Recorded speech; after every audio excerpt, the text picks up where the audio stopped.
Hey everyone, it's George from Blockchain DXB and today is the 24th of Jan 2023 and the global cryptocurrency market is pretty much the same since the last 24 hours. We are still above the $1 trillion mark and the volume of stablecoins is still dominating the cryptocurrency market volume. I really am not sure when we would see DeFi protocols overtaking the volume of the total crypto market volume. That would mean cryptocurrency has definitely gone mainstream. Now in today's episode, guys, we are going to be discussing if 2023 is the year of DeFi, and Pantera Capital did put out a report where they are claiming that 2023 might be the year of DeFi, and they're talking about institutional adoption and quite a lot more. And Dan Morehead did actually write a letter to their investors, so we'll be talking quite a lot about Pantera Capital.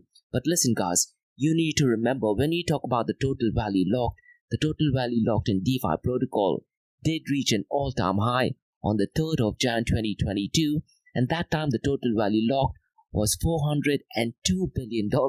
And fast forward to 2023, the total value locked is only $47.51 billion.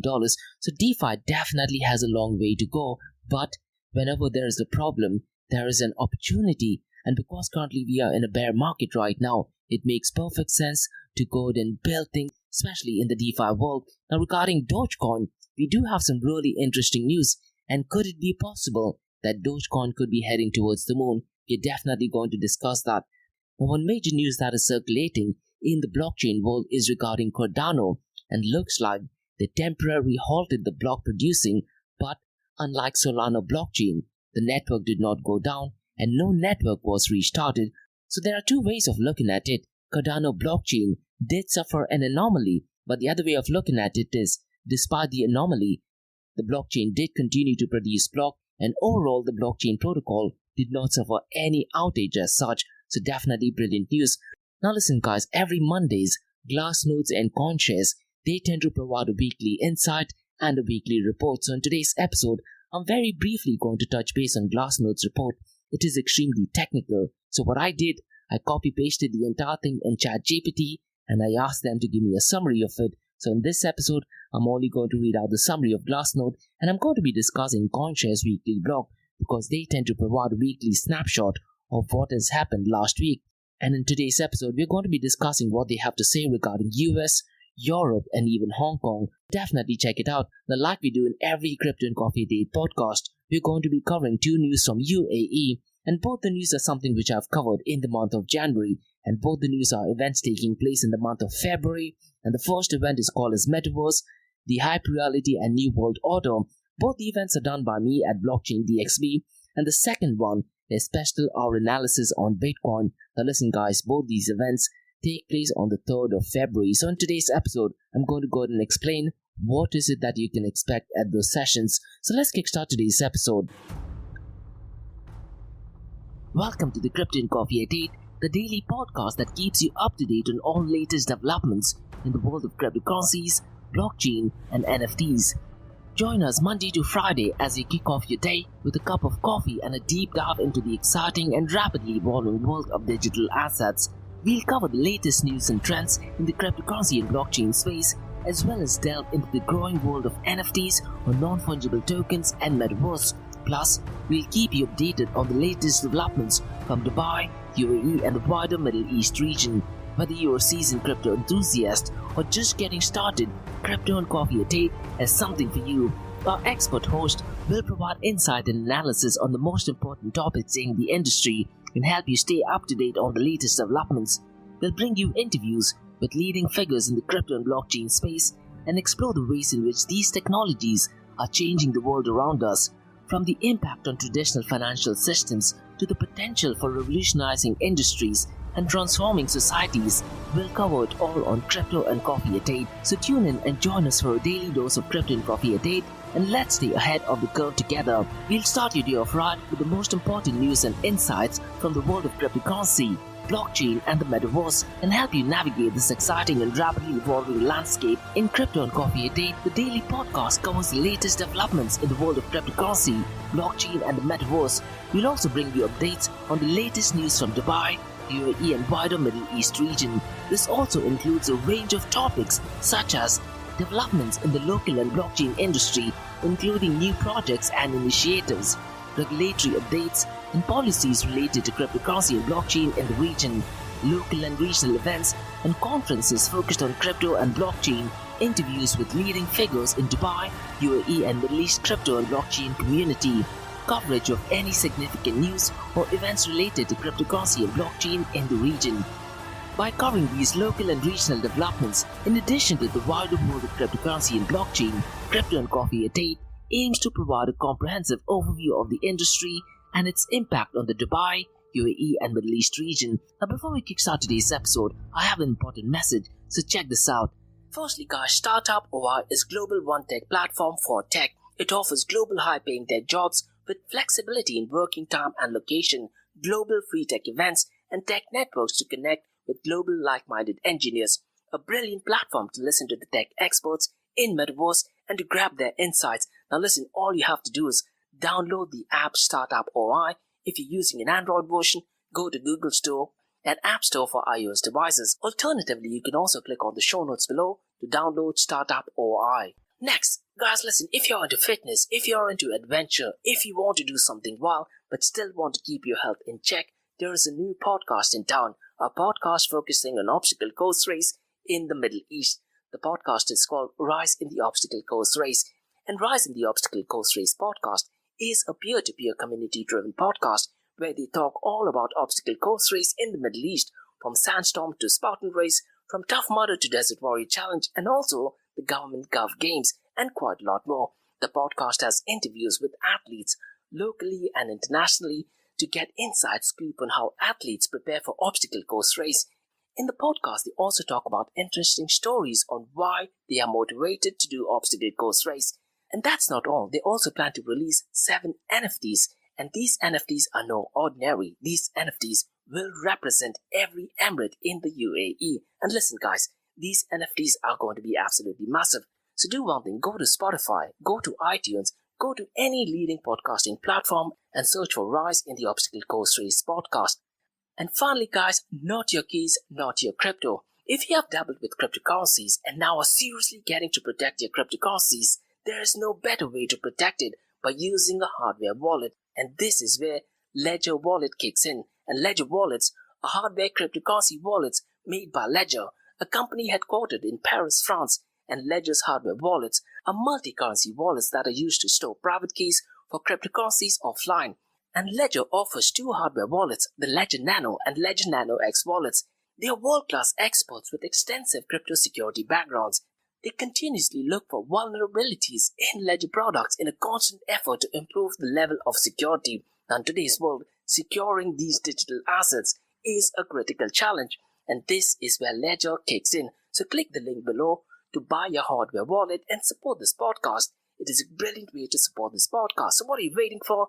The link is in the show notes below. Now, since you've taken care of that, let's look at the global cryptocurrency market.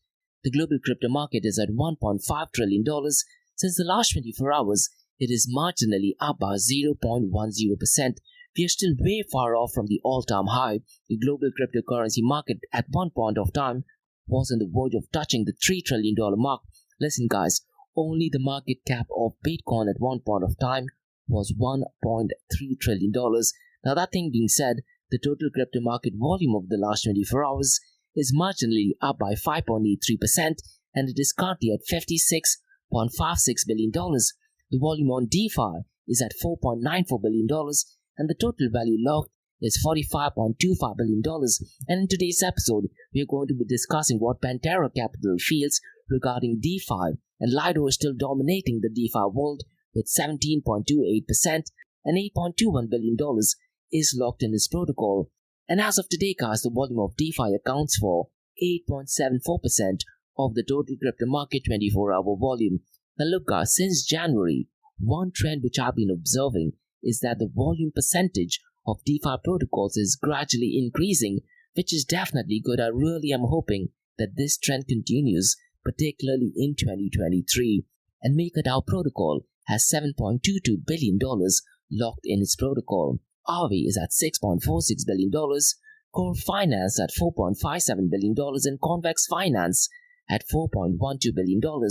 Now let's look at the volume of stable coins. It is currently at $49.52 billion, with Tether USDT leading the pack with $35.44 billion, followed by Circle USDC at $3.47 billion, and finally Binance USD at $10.17 billion. Now look guys, if you look at the volume of Binance coin, the volume is ridiculously low, but the price seems to be going up, so really I'm not hoping if there is some notorious activity going on in Binance where they're trying to maintain or manipulate the price of Binance BNB in the cryptocurrency world.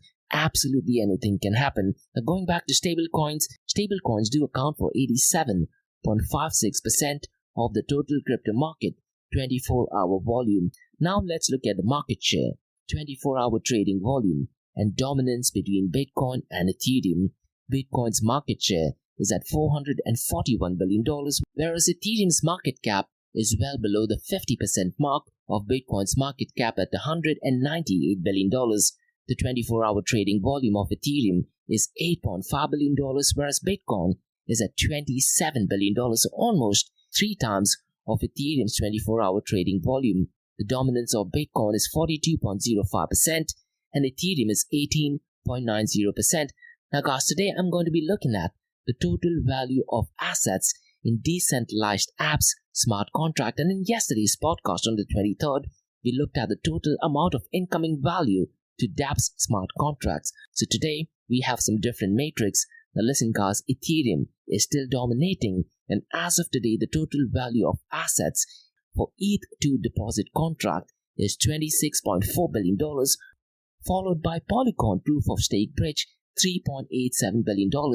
Now the next you guys is connected to different protocols, and third one is Uniswap with $2.28 billion, followed by Curve Finance at $2.26 billion and Autoshock Finance at $1.22 billion. Now I do believe Autoshock Finance is only on Binance BNB chain, and something which I did mention earlier, Binance coin is remaining steady at $314 despite the drama going on, despite SEC going after Binance.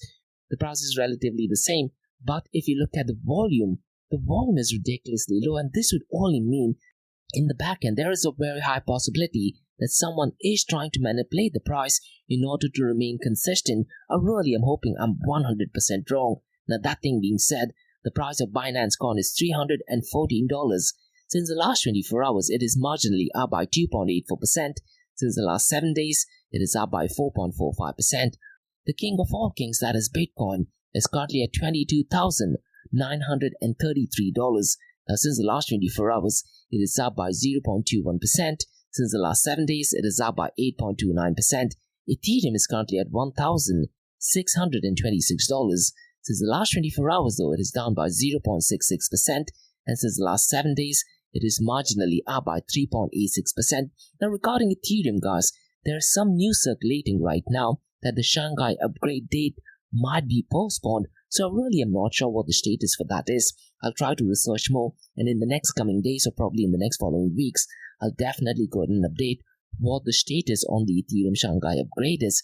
Now clearly that news has impacted the price of Ethereum because there has been not much movement, particularly in the last 24 hours.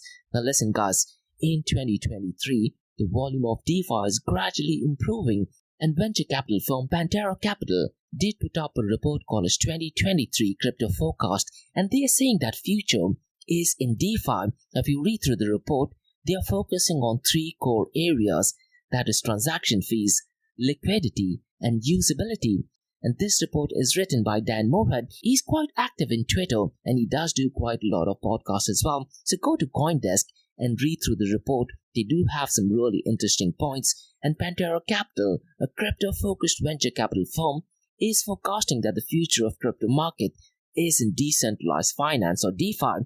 And the firm's CEO and co-CIO Dan Morehead notes that blockchain technology will survive despite recent issues such as the failure of centralized exchange like FTX. And the co-CIO, that is Joe Krug, did actually predict that scalability systems will bring transaction fees on Ethereum blockchain down to 1 cent. Now when that thing happens, it definitely will be a game changer and will make decentralized exchanges more competitive with centralized exchanges. And Krug also sees the future of crypto as a world where the average person can access DeFi through apps on the phone with lower fees and global liquidity. Now this is such a brilliant point, guys, because as of now, most of the DeFi protocols, they still work on web browser, and currently DeFi is solely catered to institutional investors. And if you look at Grayscale Investments, if you go through the portfolio, they have quite a lot of portfolios dealing in DeFi. Now listen, guys, Pantera Capital does believe solutions are needed to increase liquidity in DeFi and make it easier to use, particularly for new users. I 100% agree to it. Now in that report, they also said that they want to get more institutional capital into DeFi. And as an industry, we need to focus on building secure cross-chain bridges and improving user experience for crypto wallets. So definitely in 2023, I really am hoping that that is the theme echoed in the cryptocurrency industry. Now, Dan Morehead has also written a blockchain letter to the investors, definitely worth reading. Now, in that letter, what he's mentioned is that even if you were to go back 250 years, you can't find a worse year than 2022. What are your thoughts on that, guys? If you look at how the tech firms have been making people redundant, I kind of agree to what he's saying. Meanwhile, Paul Viraditake of Pantera Capital believes that now could be a perfect time for new entrepreneurs to enter the crypto space. And look, guys, because you're in a bearish market, it makes perfect time to build your products. Now, what he said, in our experience, bear markets typically represents a time where there is less noise and distracting from building. I kind of agree to him, but if you look at it now, pretty much everyone is aware of cryptocurrencies and blockchain protocols. So unfortunately, I do agree to what he's saying, but the area of competition is significantly much larger than the previous bear markets. Let's see how it turns out to be. But what I've been doing, guys, I've been looking at the DeFi volume every day since MakerDAO was created. And I have to say that 2022 was, if not one of the worst years, particularly for DeFi. Now with central bank digital currencies, could it be possible that CBDCs can also somehow, some way be connected to DeFi? And what role will DeFi play in the Metaverse? Mention your thoughts in comments in the comment sections below. Now guys, the next news that I'm going to be talking about is to do with the Doge army. And looks like Dogecoin is heading towards the moon. Now if you are into the cryptocurrency space, you definitely need to follow Whale Alert. And they also have Dogecoin Whale Alert. And they highlighted that 150 million Dogecoin, which is roughly around $13,263,000, was transferred from a top 20 wallet to an unknown wallet. And guess what?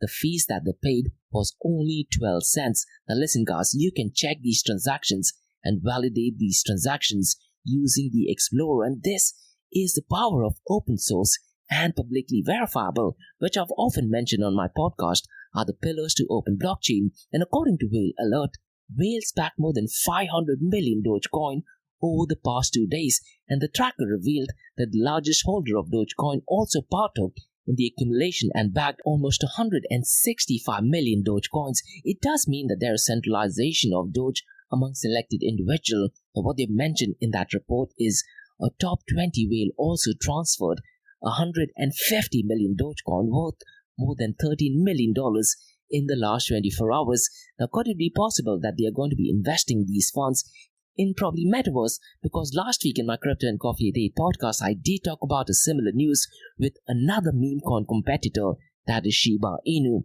But looks like because of this news, the price of Dogecoin is marginally pumped up as well. And if this thing tends to continue, I do feel that there might be some movement in the price as well. Now guys, let's talk about some news regarding Cardano. And at block number 8300-569 and 8300-570, there was some disruption, a brief period of degradation. So what happened on Sunday, 23rd, 2023, the Cardano blockchain experienced an anomaly in which approximately 50% of all active relay and block producing nodes disconnected for a very short period before they were automatically restarted. Now, unfortunately, such technical issues should not happen. But listen, guys, if you want to find out the technical information, go to GitHub. You can find out exactly what has happened. The good news is, unlike Solana blockchain, the network did not go down and no network restart was required. And look, guys, historically, Bitcoin has had a downtime. Cardano did not have a downtime. Now listen, if you think that Bitcoin hasn't had a downtime, Bitcoin has had a downtime several times in the past. I remember in 2011 where the Bitcoin blockchain was stopped for well over 7 to 8 hours.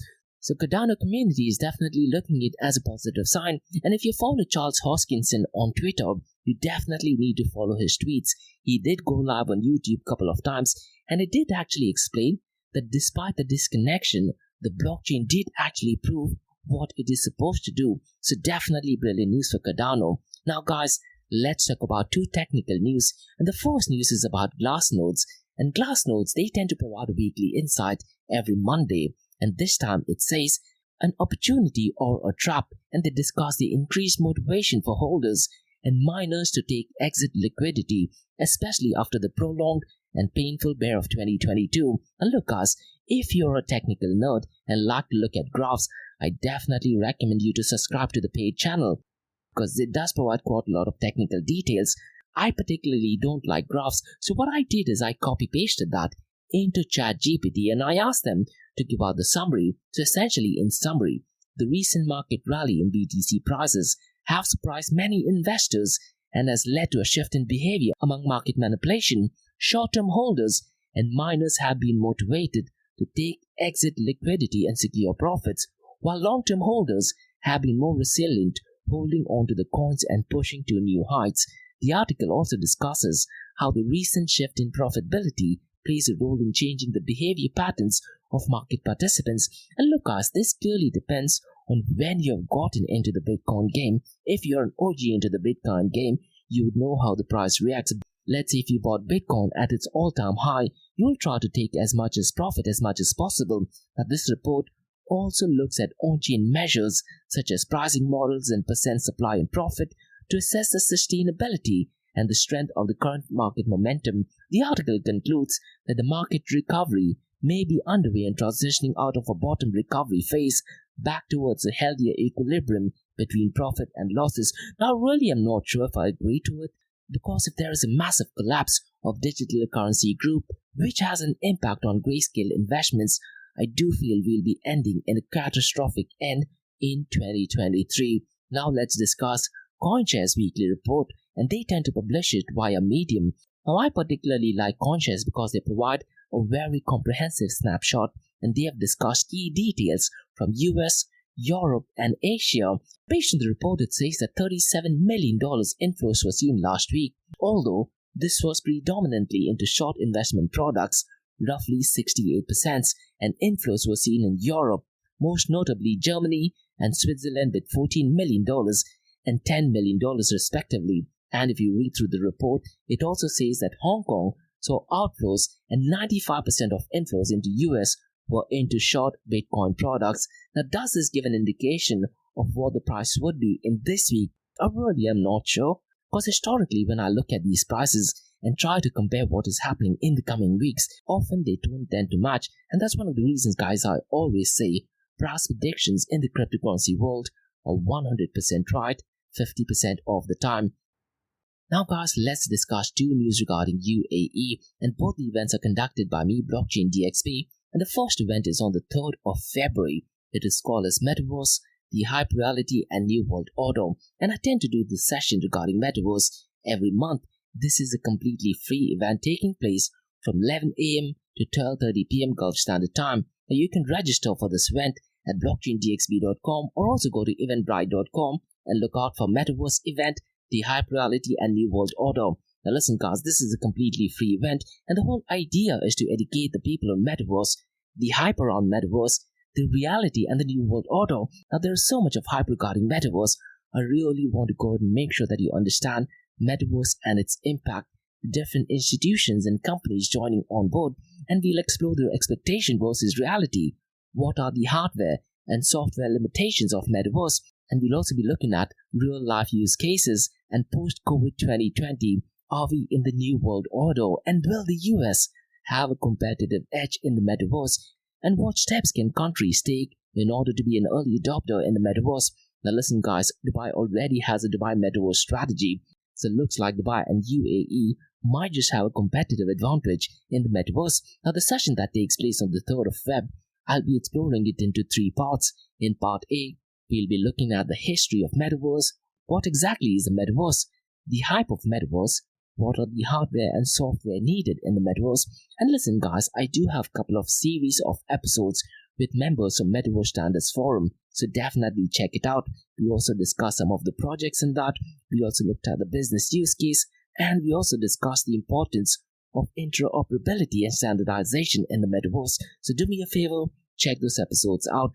Now in part B in the session on the 3rd of Feb, we will be looking at areas where Metaverse merges with the physical world. Now listen guys, I do feel that Metaverse is at least a decade away from mainstream adoption. Despite what people tell you, you need to understand that we're looking at mainstream adoption of Metaverse at least 8 to 10 years from now. Now in that session, we'll also be discussing the different news and events taking place surrounding Metaverse in Dubai.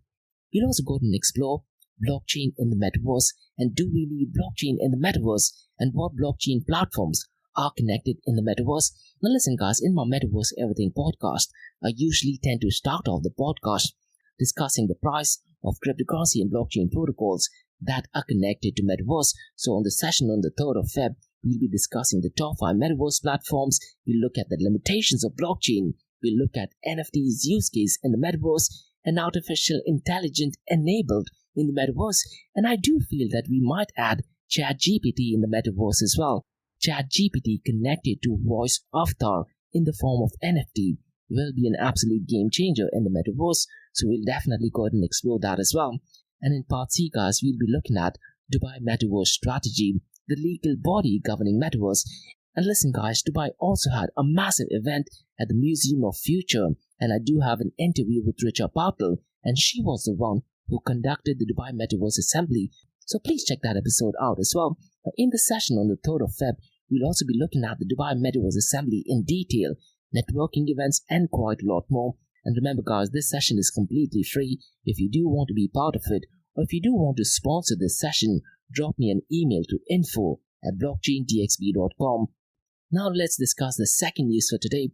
Now the second news is also a session that I'm conducting on the 3rd of Feb, and it is called as Pestle Hour Analysis on Bitcoin. And Pestle Hour Analysis stands for political, economical, social, technological, legal, environmental, and religious analysis on Bitcoin. And I tend to do these sessions every month. So Pestle Hour Analysis essentially is a tool used to gain a macro level picture of an industry. And as I mentioned earlier guys, Pestle Hour Analysis can be used for other things as well. So for stable coins, you can do it for DeFi protocols, you can do it for central bank digital currencies, and quite a lot of other. For the session that is taking place on the 3rd of February, we're going to be breaking down elements of Bitcoin at a macro level to understand its impact and vice versa. So we will be discussing each area in detail to get a better understanding of Bitcoin. So when you talk about political, we answer this big question: is Bitcoin apolitical? Because you need to remember guys, Bitcoin started as a movement towards separation of money and the state, but lately there's a lot of political chaos even within the Bitcoin community. You have Bitcoin maximalists, and lately the term which is thrown out right now is separation of Bitcoin among cryptocurrencies. Now, will that thing happen? I highly doubt so, but that is the chaos. So the political chaos is going on even among the crypto community. But if you look at politics at a macro level, this politics and politicians have an impact on Bitcoin. Now, unfortunately, at the moment, politics and politicians do have a very strong say in the trajectory and direction of Bitcoin. We'll also be exploring right wing's view on Bitcoin versus left wing's view on Bitcoin. In UK, are the conservatives who are in support of Bitcoin, or is it the Labour Party, and quite a lot of other. Now, regarding economical factors, we will be looking at: is Bitcoin the biggest global wealth redistribution, and can Bitcoin change the dynamics of money? We will discuss inflation, exchange rate, and quite a lot of other. And was Bitcoin successful at the time of inflation? Did it actually act as a hedge against inflation, or does stablecoin act as a hedge against cryptocurrencies? So quite a lot more. And regarding social factors, we will be looking at the social impact of Bitcoin and blockchain for generations to come. We look at the usage of Bitcoin in first world versus the usage in underdeveloped world. And we'll also look at: are millennials the one who are using Bitcoin, or are boomers the one who are using Bitcoin? And believe it or not guys, the answer will surprise you. Now, regarding technological factors, we look at the user experience of Bitcoin, the different forks of Bitcoin. Now, there was a recent update in Bitcoin where it changed from ECDSA to Taproot and Snore Signature. A lot of people in the Bitcoin community are even not aware about it. So we'll be looking at Taproot and Snore Signature at a very basic level. We'll also look at the economies of scale for setting up mining operations and quite a lot of other. Regarding legal factors, we will look at, is Bitcoin legal? Where does governance, regulations and legislations fit in? So I really am not sure if the answer is same or if the answer is different based on jurisdiction, and what can governments do in order to support innovation and adoption of Bitcoin. Now, regarding environmental factors, we'll go ahead and explore the whole ESG movement, which is popularized by Larry Fink, a left-wing CEO of BlackRock, and we'll also go ahead and explore Bitcoin mining energy consumption. We'll look at the past, the current, and the future state of environmental impact of Bitcoin in the mining industry, and vice versa. And finally, regarding religious factors, we will answer, is Bitcoin Sharia compliant? What are the religious factors and commonality in Bitcoin? And how is Bitcoin seen in the Middle East, and quite a lot more. And listen guys, if you do want to find out how religion merges with Bitcoin, Dr. Saifuddin Amos has brilliant episodes explaining how religious factors and commonality are in line with Bitcoin and quite a lot of other. So definitely go ahead and check it out. So these sessions is completely free. You could go to eventbrite.com and just sign up for it. Or listen guys, just drop me an email to info@blockchaindxb.com. So that's all for today guys on the Crypto and Coffee at 8 from Blockchain DXB for the 24th of Jan. And in case if you have any feedback or suggestions, please drop me an email to info@blockchaindxb.com. Check out my website www.blockchaindxb.com, and also check out my other website, that is area2071.com, that talks everything about Metaverse. And if you like listening to this podcast, click on the follow button, give it a 5-star rating, and share the word across. Now for the next few minutes is going to be an Ask Me Anything series where you listeners can ask any questions regarding Bitcoin, blockchain, beyond blockchain, cryptocurrencies, NFTs, DeFi, and Metaverse. So let's kick start with the Ask Me Anything series.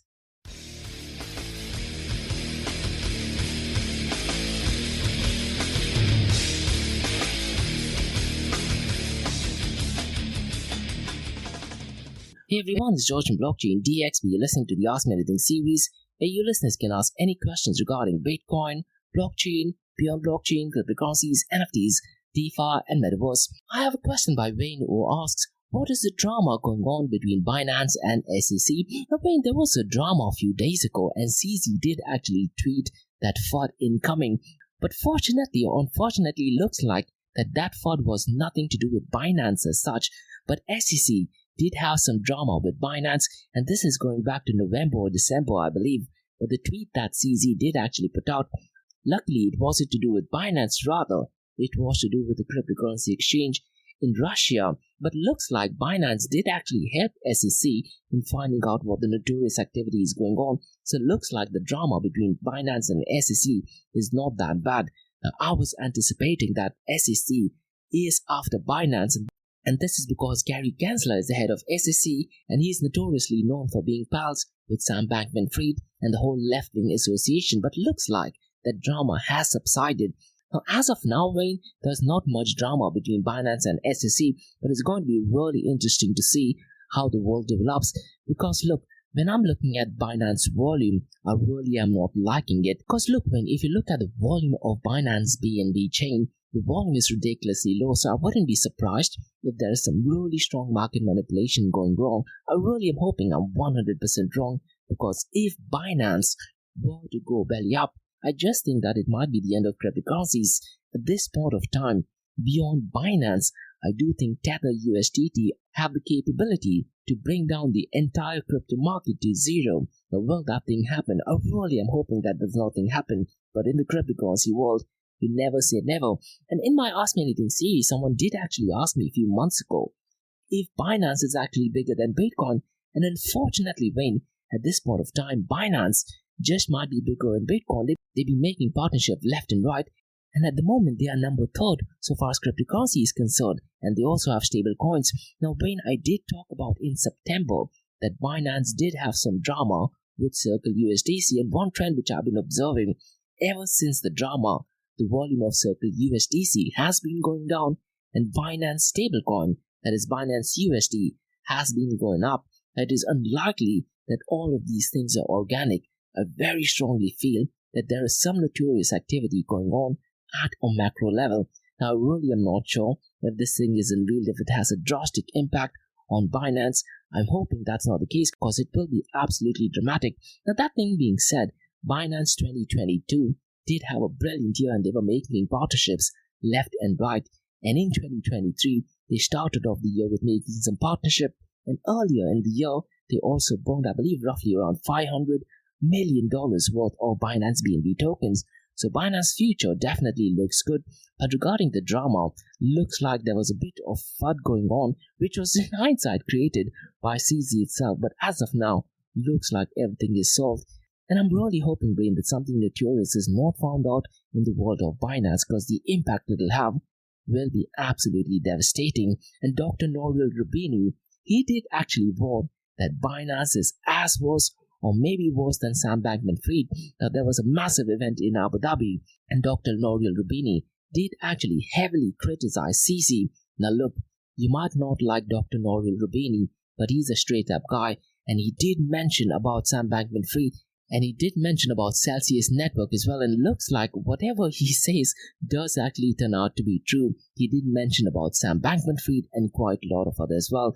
So it is Dr. Nouriel Roubini versus the CEO of all cryptocurrency exchanges and DeFi protocols, and looks like Nouriel Roubini has been 100% right so far. But it's going to be interesting to see how and when the news develops, if there is any drama further between SEC and Binance. So that's all for today, guys, in the Ask Me Anything series on Blockchain DXB. In case if you have any feedback or suggestions, please drop me an email to info@blockchaindxb.com, and also check out my website www.blockchaindxb.com, and also check out my website area2071.com that talks everything about Metaverse. And if you like listening to this podcast, please click on the follow button, give it a 5-star rating, and share the word across. And remember, guys, Monday to Thursdays, 8 a.m. to 8:30 a.m. we have Crypto and Coffee at 8, where we cover top news and information pertaining to Bitcoin, blockchain, beyond blockchain, cryptocurrencies, NFTs, DeFi, and Metaverse. And of the series of episodes of the Crypto and Coffee at 8 works is, we usually cover some top news and information pertaining to the price of cryptocurrencies, some major breaking news, occasionally short and sweet news as well, news that has an impact in the cryptocurrency world. The other two news and information is related to Dubai, UAE, and Middle East in the world of Bitcoin, blockchain, beyond blockchain, cryptocurrencies, NFTs, DeFi, and Metaverse. And what you're listening right now is the Ask Me Anything series, where you listeners can ask any questions regarding Bitcoin, blockchain, beyond blockchain, cryptocurrencies, NFTs, DeFi, and Metaverse. Thanks so much for listening, guys, and have a nice one. Bye-bye.